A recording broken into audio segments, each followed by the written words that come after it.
हमारा मुन्ना कितना ज्यादा प्यारा है ना जी। हाँ अमरावती, चलो अब जल्दी से पंडित जी के पास चलते हैं वरना लेट हो जाएंगे।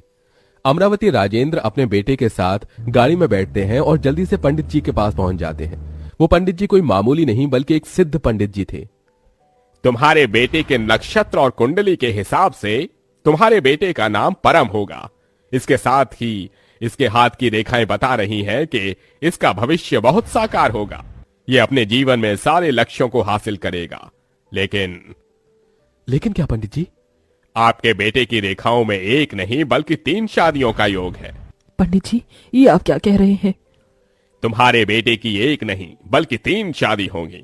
अगर तुमने उसकी केवल एक ही शादी की तो इसका अंजाम उसकी मौत भी हो सकती है। पंडित जी की बात सुन अमरावती और राजेंद्र दोनों डर जाते हैं, जिसके बाद वो अपने बेटे परम के साथ घर वापस आ जाते हैं। समय बीतने लगता है और परम धीरे धीरे बड़ा होने लगता है और अब उसकी उम्र शादी लायक हो जाती है। मुझे तो कुछ समझ नहीं आ रहा है कि ये सब कैसे होगा। हम जिससे भी 3 शादियों की बात कहते हैं तो वो अपनी बेटी को देने से साफ इनकार कर देते हैं। काश मेरे बेटे की शादी किसी ऐसे घर में हो जिसकी पहले से ही 3 बेटियां हो और वो तीनों मेरे बेटे से शादी कर लें। पंडित जी, आप ऐसा रिश्ता देखिए, उन लोगों को जितना भी पैसा चाहिए हम उतने पैसे दे देंगे। बहन जी, आप फिक्र मत कीजिए, मैं जल्दी ऐसा रिश्ता आपके लिए ढूंढ कर लाऊंगा। अब पंडित जी भी ऐसे ही लड़कियों की तलाश में निकल जाते हैं और जल्दी उन्हें ऐसा रिश्ता मिल भी जाता है। पंडित जी, ये आप कैसी बातें कर रहे हैं? मेरी बेटियों का पति सिर्फ एक ही लड़का होगा। बहन जी, वो उसके बदले आपको ढेर सारे पैसे भी तो देंगे।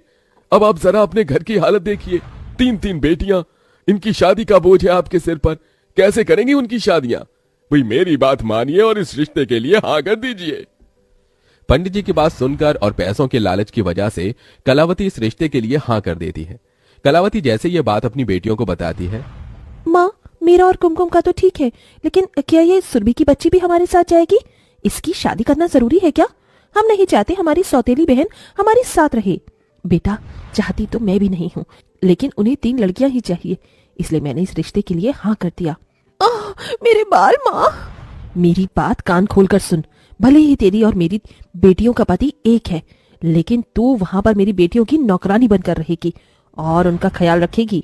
सारी चीजों पर सिर्फ मेरी बेटियों का ही हक होगा, ना कि तेरा। समझी मेरी बात? छोड़ दीजिए मुझे। आप जैसा कहेंगी मैं वैसा ही करूंगी, लेकिन भगवान के लिए मेरे बाल छोड़ दीजिए। कलावती सुरभि को जमीन पर धक्का दे देती है, जिसके साथ उसके हाथ पर चोट लग जाती है। सुरभि कलावती की सौतेली बेटी थी, जिसके चलते कलावती और उसकी दोनों सगी बेटियां चंचल, कुमकुम सुरभि पर दिन रात अत्याचार करते थे। ऐसे ही समय गुजरता है और अब कलावती की तीनों बेटियों की शादी परम से हो जाती है और तीनों ही बहनें एक ही पति की पत्नी बनकर अपने ससुराल में आती हैं। सुरभि, चंचल, कुमकुम, ये देखो मैं तुम तीनों के लिए क्या लेकर आई हूँ। ये सोने का सेट, ये मैंने अपनी तीनों बहुओं के लिए बनवाए थे। ये तुम पर काफी ज्यादा सुंदर लगेंगे। माँ जी, ये सोने का हार तो काफी ज्यादा सुंदर लग रहा है। ये तो काफी महंगा होगा ना? सिर्फ 10 लाख रुपए का है, लेकिन मेरी बहू के सामने तो ये 10 लाख रुपए भी कुछ नहीं है। अमरावती तीनों बहुओं को उनका सोने का हार देकर वहां से चली जाती है। अपनी सास के जाते ही चंचल और कुमकुम बेचारी सुरभि के हाथ से उसका सोने का हार छीन लेती है। तू इस सोने के हार का क्या करेगी? ला, इसे हमें दे। इसे तो मैं और चंचल ही पहनेंगी। लेकिन दीदी, इसे तो माँ जी ने मुझे दिया है और आप दोनों को भी तो आपके हार दिए हैं ना। तो अब तू हमसे जुबान लड़ाएगी? भूल गई क्या शादी से पहले तू हमारे हाथों से कैसे मार खाती थी? अगर तू अब हमसे ऐसी मार खाना नहीं चाहती तो चुपचाप से ये हार हमें दे, समझी? सुरभि काफी ज्यादा भोली और मासूम होती है, इसलिए वो कुमकुम और चंचल से और कुछ नहीं कह पाती। सुरभि की मासूमियत और भोलेपन की वजह से परम अपनी तीनों पत्नियों में सबसे ज्यादा सुरभि से ही प्यार करता था। सुरभि, ये देखो मैं तुम्हारे लिए क्या लेकर आया हूँ। ये डायमंड ब्रेसलेट, ये तुम्हारे इन सुंदर हाथों पर काफी ज्यादा जचेगा। ये आप सिर्फ मेरे लिए क्यों लेकर आए हैं? चंचल और कुमकुम दीदी के लिए आप नहीं लेकर आए? सुरभि, मैंने उनके अकाउंट में पैसे डाल दिए हैं, अगर उन्हें कुछ चाहिए होगा तो वो खुद ले आएंगे। जब मैंने ये ब्रेसलेट देखा तो सबसे पहले मुझे तुम्हारी याद आई, इसलिए मैं इसे तुम्हारे लिए लेकर आ गया। इतना कहकर परम अपने हाथों से वो डायमंड ब्रेसलेट सुरभि को पहनाता है और उसे गले से लगा लेता है। वहीं कुमकुम और चंचल ये सब देख लेती हैं, जिसे देख उनका खून खौल जाता है और वो परम के जाते ही सुरभि के पास जाती है। तो अब तू हमारे पति को हमसे छीनेगी? लेकिन दीदी, मैंने क्या किया? सुरभि के इतना बोलते ही कुमकुम सुरभि को जोरदार थप्पड़ मार देती है। हमारे होते हुए भी परम सिर्फ तेरे लिए गिफ्ट लेकर आए हैं और हमारे लिए नहीं। हम जानते हैं तू परम को हमसे छीन रही है, लेकिन ऐसा हम होने नहीं देंगे। इतना कहकर कुमकुम सुरभि के हाथ से ब्रेसलेट छीन लेती है और वहां से दोनों बहनें चली जाती हैं। और बेचारी सुरभि वो खड़ी खड़ी रोने लगती है। जहां सुरभि दिन रात घर के सारे कामकाज करती, वहीं चंचल और कुमकुम घर में सिर्फ आराम करती रहती हैं। पूरा दिन काम ही करती रहती हो, या मुझे भी टाइम दोगी? अगर ये काम मैं नहीं करूंगी तो और कौन करेगा? कुमकुम और चंचल हमेशा मैं देखता हूँ कि वो दोनों सिर्फ आराम करती रहती हैं और तुम काम के चलते मुझे तुम्हारे साथ वक्त बिताने का मौका ही नहीं मिलता। देखो, मैंने हमारे लिए शाम के लिए मूवी की टिकट बुक की है। शाम को करेक्ट 5 बजे रेडी रहना, मैं तुम्हें पिक करने आऊंगा, ठीक है? शाम होते ही सुरभि रेडी होने लगती है और जैसे ही सुरभि रेडी होकर सीढ़ियों से उतर रही होती है कि तभी कुमकुम और चंचल पीछे से आकर सुरभि को सीढ़ियों से धक्का दे देती है, जिससे सुरभि के पैर में बहुत बुरी तरह से चोट लग जाती है। सुरभि, तुम सीढ़ियों से गिरी कैसे? पता नहीं, अचानक मेरा पैर फिसल गया और मैं गिर गई। अरे सीढ़ियों पर तो कारपेट है, कारपेट पर तुम्हारा पैर कैसे फिसल सकता है?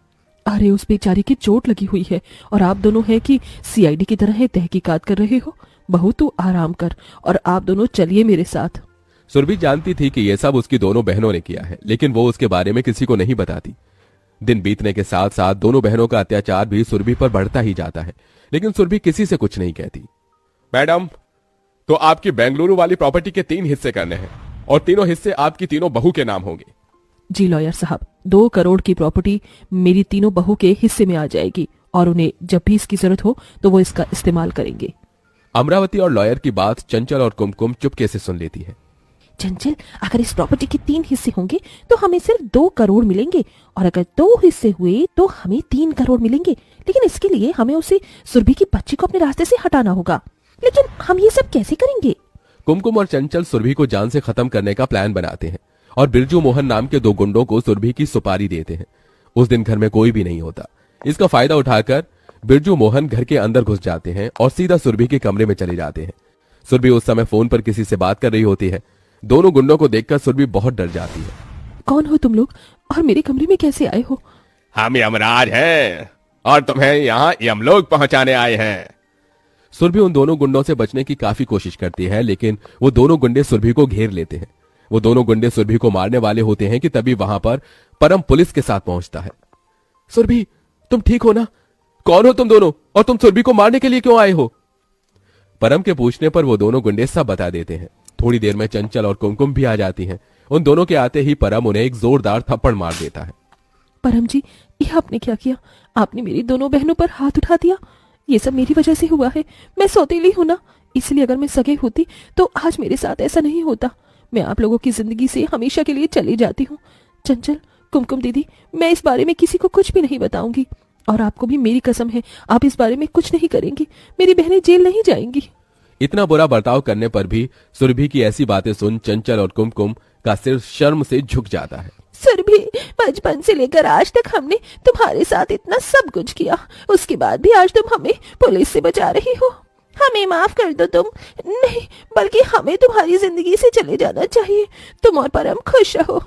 ऐसा मत कहो, हम तीनों साथ में खुश रहेंगे। जो हुआ उसे भूल जाओ। सुरभि की बात सुन उसकी दोनों बहनें उसके गले लग जाती हैं, जिसके बाद अब सभी बीता हुआ कल भूल जाते हैं और नई जिंदगी की शुरुआत करते हैं और अब तीनों बहनें अपने पति के साथ खुशी खुशी रहती हैं।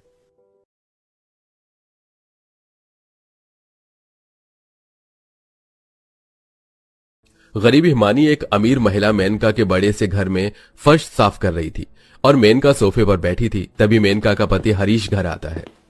मेनका, हमारा बेटा अरुण घर आ रहा है। क्या अरुण आ रहा है? सच? हाँ मेनका, मुझे अभी अरुण का फोन आया था। उसने कहा वो कल आ रहा है। सालों बाद हमारा बच्चा घर आ रहा है। मालकिन, आपके बेटे कहाँ गए हुए हैं? हिमानी, मेरा बेटा एक फौजी है। वो सालों साल बॉर्डर पर रहकर अपने देश की रक्षा करता है और अब देखो हमारा बेटा घर आ रहा है। क्या फौजी? फौजी का नाम सुनते ही हिमानी की आंखों में आंसू आ जाते हैं। अरे हिमानी, क्या हुआ? तुम्हारी आंखों में ये आंसू? मेरे पति भी फौजी थे मालकिन। क्या तुम फौजी की पत्नी हो और तुम्हारी ये हालत? ये कैसे हो सकता है? हिमानी 2 दिन पहले ही मेनका के घर नौकरानी के काम से लगी थी। ये बड़ी दुख भरी कहानी है मेम साहब। मुझे बताओ हिमानी, ऐसा क्या हुआ था तुम्हारे साथ कि तुम्हारी ये हालत हो गई? पिछले 10 अगस्त की बात है मालकिन। माँ, पिताजी कब आएंगे? बस आते ही होंगे बिटिया तेरे पिताजी। उन्होंने कहा था वो 5 बजे तक आ जाएंगे। पिताजी जल्दी आइए, हमें बहुत सारी पतंग, तिरंगे, मिठाई और खिलौने खरीदने हैं। हिमानी अपनी 5 छोटी बेटियों रिया, दिया, कोमल, पायल, अनीता के साथ अपने छोटे से घर में बैठी अपने पति के आने की राह देख रही थी। तभी थोड़े समय बाद हिमानी का फौजी पति आनंद फौजी के अवतार में घर आता है। ये पिताजी आ गए। ये पिताजी आ गए। ए। 5 बेटियां अपने फौजी पिता को देखकर बहुत खुश होने लगती हैं। आनंद एक फौजी था। वो सालों साल बॉर्डर पर रहकर अपनी ड्यूटी करके अपने देशवासियों को घुसपैठियों और आतंकवादियों से बचाता था। आनंद हर साल की तरह इस बार भी 1 साल बाद अपने परिवार के पास आया था। थोड़े समय बाद आनंद अपने बैग से छोटे छोटे तिरंगे निकालकर अपनी 5 बेटियों को देता है और कई सारे खिलौने भी देता है। वाह पिताजी, आप तो कितना सारा सामान लेकर आए हमारे लिए। हिमानी, इस दूसरे बैग में मैं गांव के गरीब बच्चों के लिए खिलौने, कपड़े और काफी सारा सामान लाया हूँ। हर साल की तरह इस साल भी हम स्वतंत्रता दिवस पर गांव के गरीब बच्चों को ये सब सामान बांटेंगे। आनंद और उसके परिवार वाले हर साल स्वतंत्रता दिवस पर गांव के गरीब बच्चों को पतंगे, कपड़े और खिलौने उपहार में देते थे। कुछ दिन बाद 15 अगस्त के दिन आनंद अपने परिवार के साथ गांव के गरीब बच्चों को खाना और पतंगे बांटने लगता है और अपने बच्चों के साथ पतंगबाजी करके खूब मस्ती करने लगता है। 2 दिन बाद, जी आप कुछ और दिन रुक जाइए ना। मैं रुक तो जाता हिमानी, पर ड्यूटी भी जरूरी है ना।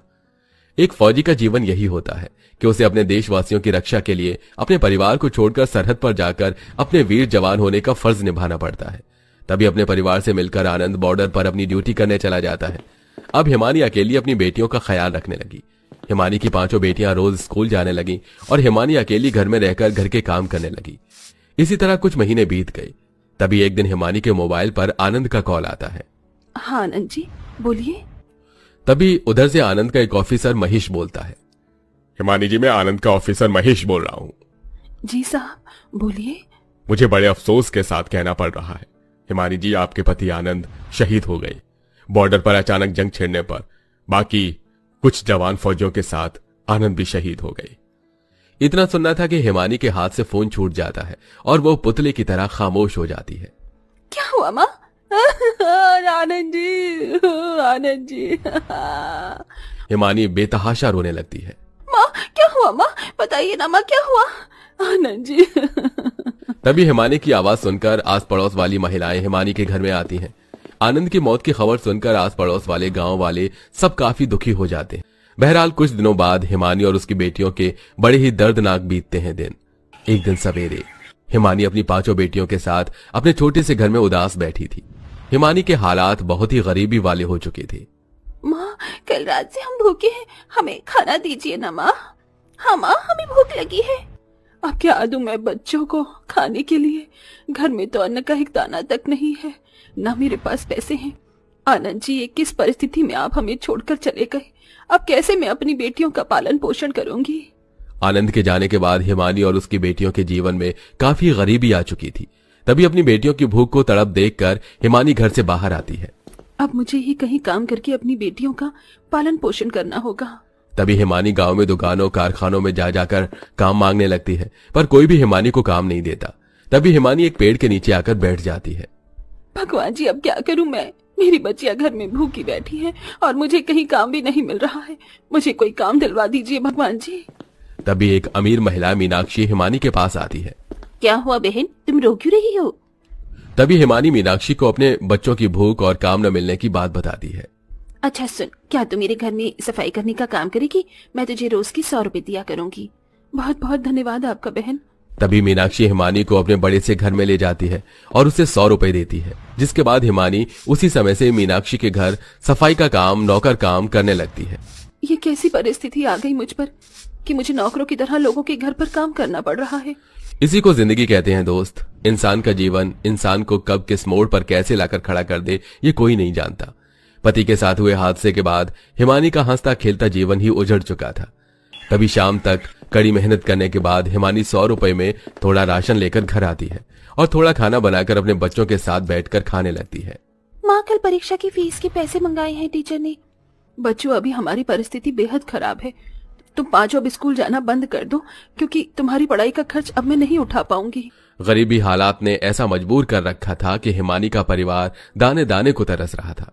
बहरहाल इसी तरह दिन बीतने लगे। हिमानी रोज मीनाक्षी के घर जाकर काम करने लगी और इतनी कम कमाई में पेट काट कर अपनी 5 बेटियों के साथ अपना गुजारा करने लगी। एक शाम हिमानी मीनाक्षी के घर अकेली सफाई कर रही थी। उस समय मीनाक्षी बाजार गई हुई थी। तभी मीनाक्षी का शराबी पति मदन नशे में लड़खड़ाते हुए घर आता है और हिमानी को गंदी निगाहों से देखने लगता है। ओ पारो, आजा मेरे पास। मदन नशे की हालत में हिमानी को गंदी तरीके से छूने लगता है। तभी हिमानी मदन को धक्का देकर घर से बाहर चली जाती है और इतने में वहां मीनाक्षी आ जाती है। क्या हुआ हिमानी? मेम साहब, मैं कल से आपके घर पर काम पर नहीं आऊंगी। इतना कहकर हिमानी रोते रोते वहां से भाग जाती है। अरे इसे क्या हुआ? इधर हिमानी अपने घर में आकर एक कोने में खामोश बैठ जाती है। क्यों आनंद जी, आप क्यों मुझे छोड़कर चले गए? आपके जाने के बाद ये जमाना मुझे हिरकत भरी निगाहों से देख रहा है। अब कैसे जीऊं मैं अकेले आनंद जी? तभी रिया और उसकी 4 बहनें हिमानी के पास आती हैं। क्या हुआ माँ? कुछ नहीं बेटा। मामा की याद आ रही है माँ आपको? यह सुनकर हिमानी रोने लगती है और अपनी बेटियों को गले से लगा लेती है। तभी अगले दिन हिमानी नए काम की तलाश में गांव में जाती है तो उसे एक मेनका नाम की अमीर महिला के घर सफाई का काम मिल जाता है। हिमानी की दर्द भरी कहानी सुनकर मेनका की आंखों में आंसू आ जाते हैं। तू तो जीवन की दुखियारी है हिमानी। इतने दर्द तू अपने अंदर लिए कैसे जी लेती है? क्या करूं मालकिन, रोना तो बहुत आता है, पर बच्चों की मासूम बेबसी वाली सूरतें देखकर मैं अपने आंसू और दर्द का गला घोट देती हूँ। तू चिंता मत कर हिमानी, तू अपनी बेटियों के लिए जो ये संघर्ष कर रही है, देखना भगवान जी तुझे इस संघर्ष का एक दिन बहुत ही अच्छा फल देंगे। अच्छा सुन, मैं तुझे एक सिलाई मशीन देती हूँ, तो मेरे घर काम करने के बाद लोगों के कपड़े सिलने का भी काम कर। तेरी अच्छी खासी आमदनी होगी उससे। तभी मेनका अपने पैसों से हिमानी को एक सिलाई मशीन खरीद कर देती है, जिसके बाद हिमानी घर में ही रात में लोगों के कपड़े सिलने का काम करने लगी, जिसके चलते उसके पास कुछ पैसे और आने लगे। इसी तरह दिन बीतने लगे। 15 अगस्त का दिन आ चुका था। सारे गांव में लोग स्वतंत्रता दिवस मना रहे थे। सब पतंग उड़ा रहे थे, तिरंगे लहरा रहे थे, खुशियां मनाकर अपने अपने परिवार के साथ खेल रहे थे। और उन सबको देखकर हिमानी की 5 बेटियां अपने घर के आंगन में उदास बैठी थी। आज अगर पिताजी होते तो हम भी उनके साथ हर साल की तरह स्वतंत्रता दिवस खुशी खुशी मनाते। इस बार तो हमारे पास तिरंगा खरीदने के भी पैसे नहीं है। माँ के पास भी पैसे नहीं है। काश कि आज पिताजी हमारे साथ होते। तभी पीछे दरवाजे पर खड़ी हिमानी अपनी बेटियों की ये बेबसी देखकर दुखी हो जाती है। आज अगर मेरे पास पैसे होते तो मैं अपनी बेटियों को इतना दुख कभी नहीं होने देती। जो मैं कमा रही हूँ वो सब पैसा तो हमारे खाने में खर्च होता जा रहा है। तभी मेनका और हरीश हिमानी के घर कई सारे तिरंगे पतंगे और कई सारे खिलौने लेकर आते हैं और वो सब चीजें हिमानी की बेटियों को देते हैं। अरे वाह, इतनी अच्छी पतंग। दिया, कोमल, चलो हम भी पतंग उड़ाते हैं। हाँ चलो। 5 बहनें वो सारे तिरंगे पतंगे लेकर गांव में आती हैं और गांव के बच्चों के साथ खुशी खुशी स्वतंत्रता दिवस मनाने लगती हैं। साहब मालकिन, मेरे बच्चों के चेहरे पर इतनी खुशियां लाने के लिए आपका बहुत बहुत धन्यवाद। हिमानी, हरीश जी तेरे लिए एक सिलाई का काम लेकर आए हैं। शहर के एक कारखाने वालों को स्कूल के बच्चों के 5000 ड्रेस सीकर देने हैं और ये काम हम तुझे दे रहे हैं। ये पूरे 2 लाख रुपए का काम है। हम शाम को तुझे कच्चे कपड़े लाकर दे देंगे। ये रहे एडवांस में 50,000 रुपए। बाकी पैसे काम होने के बाद हम तुझे देंगे। ये सुनकर हिमानी बहुत खुश हो जाती है। उसके बाद हरीश हिमानी को कपड़े सिलाई का खूब काम देने लगता है और हिमानी पूरी लगन से सिलाई का काम करके अपनी गरीबी दूर कर दी गई और अपनी बेटियों को अच्छी शिक्षा और अच्छा खाना देकर उनके साथ खुशी खुशी अपना जीवन बिताने लगी।